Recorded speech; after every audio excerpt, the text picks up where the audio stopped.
Nggak kerasa ya, sekarang kita sudah berada di penghujung tahun 2025. Rasanya, waktu cepet banget berlalu dan banyak hal yang tanpa kita sadari sudah berubah.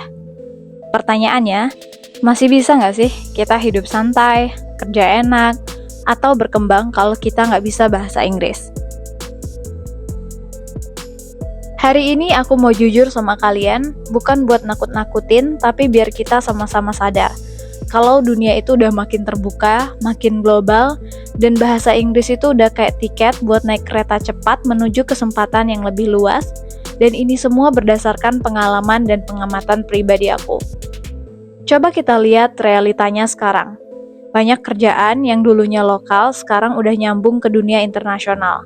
Contohnya, kerja di hotel, restoran, atau bahkan perusahaan startup. Interview kerja. Banyak yang sekarang pakai bahasa Inggris meskipun kerjanya di Indonesia.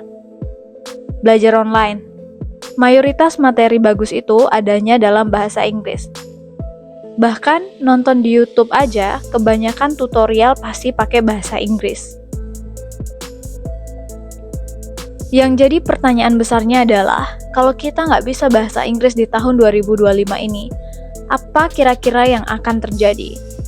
Yang pasti, kita bakal ketinggalan informasi, pilihannya sangat terbatas, dan sering banget harus nunggu versi terjemahan yang kadang telat atau bahkan nggak ada sama sekali. Apa saja dampak yang akan terjadi kalau kita nggak bisa bahasa Inggris? Aku akan kasih beberapa contoh sederhana. Pertama, kerja di luar negeri. Banyak anak muda Indonesia yang pengen coba WHV di Australia seperti apa yang aku jalani sekarang, atau kerja di kapal pesiar, kerja di hotel di luar negeri. Tapi kalian tahu kan, syarat utamanya pasti harus bisa bahasa Inggris. Kalau nggak bisa, ya wassalam, nggak dilirik sama sekali. Aku adalah bukti nyata. Berkat bahasa Inggris, aku bisa kerja di hotel di Bali, di Maldives, bahkan bisa jadi supervisor di Australia. 2. Karir dalam negeri. Di Indonesia sendiri mulai banyak perusahaan yang butuh karyawan yang bisa bahasa Inggris untuk kepentingan komunikasi global. Gak harus fluent, minimal bisa email atau meeting sama orang luar. Kalau kamu bisa bahasa Inggris, ini bisa jadi nilai jual kamu, dan ini bisa dijadikan senjata untuk mengalahkan saingan lainnya. Tapi kalau kamu nggak bisa, kesempatan ini pasti akan jatuh ke tangan orang yang bisa bahasa Inggris. 3. Bisnis online. Sekarang ini banyak banget orang yang jualan di marketplace internasional. Kalau nggak bisa bahasa Inggris, akan sangat sulit untuk meyakinkan pembeli. Susah buat iklan, dan ujung-ujungnya pasti akan kalah saing sama perusahaan yang bisa bahasa Inggris. 4. Pergaulan dan networking. Bayangin kamu ikut event internasional. Ada banyak orang keren dari berbagai negara, tapi kamu diem aja karena nggak ngerti sama sekali. Rugi banget nggak sih?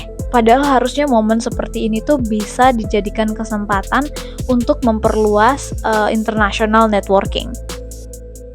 Menurutku, bahasa Inggris itu bukan hanya bikin kamu kelihatan makin keren, tapi juga memberikan kamu kesempatan untuk membuka pintu dunia dengan lebar.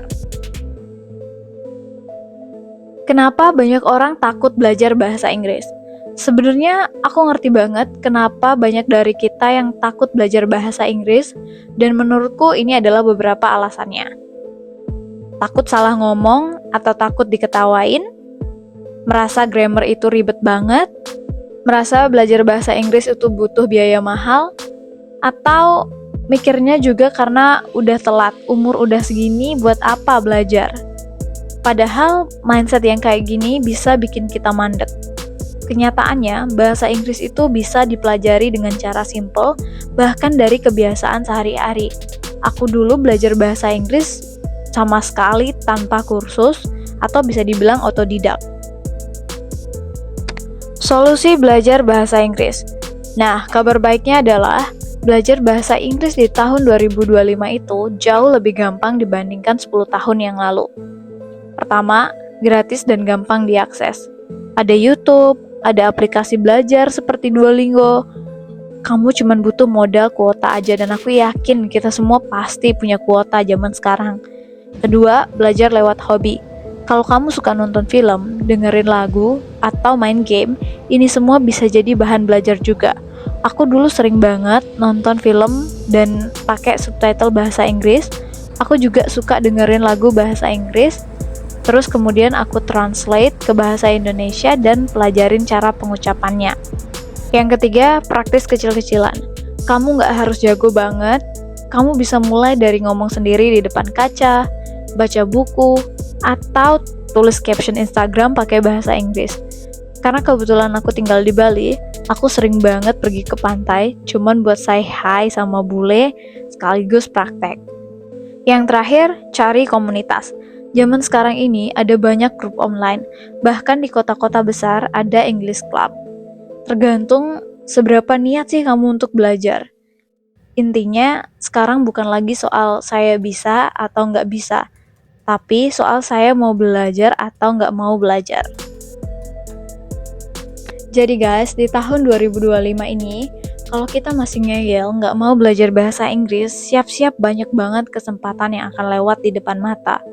Tapi kalau kita berani mulai, sekecil apapun langkahnya, pintu baru pasti akan terbuka. Ingat ya, nggak ada kata telat untuk belajar bahasa Inggris, yang penting mulai aja dulu. Kalau kalian setuju, tulis di kolom komentar, aku mau belajar dari sekarang. Karena kadang komitmen kecil kayak gini bisa jadi awal perubahan besar, dan jangan lupa masa depan adalah milik mereka yang mau belajar.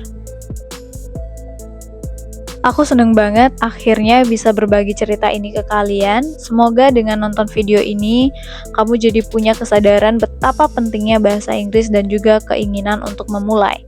Percaya deh, bahasa Inggris gak sesulit itu kok. Kalau aku aja bisa, kamu juga pasti bisa. Sekian dulu cerita hari ini, sampai ketemu di video selanjutnya. Jangan lupa like, comment, dan subscribe biar aku makin semangat bikin video selanjutnya. Bye-bye!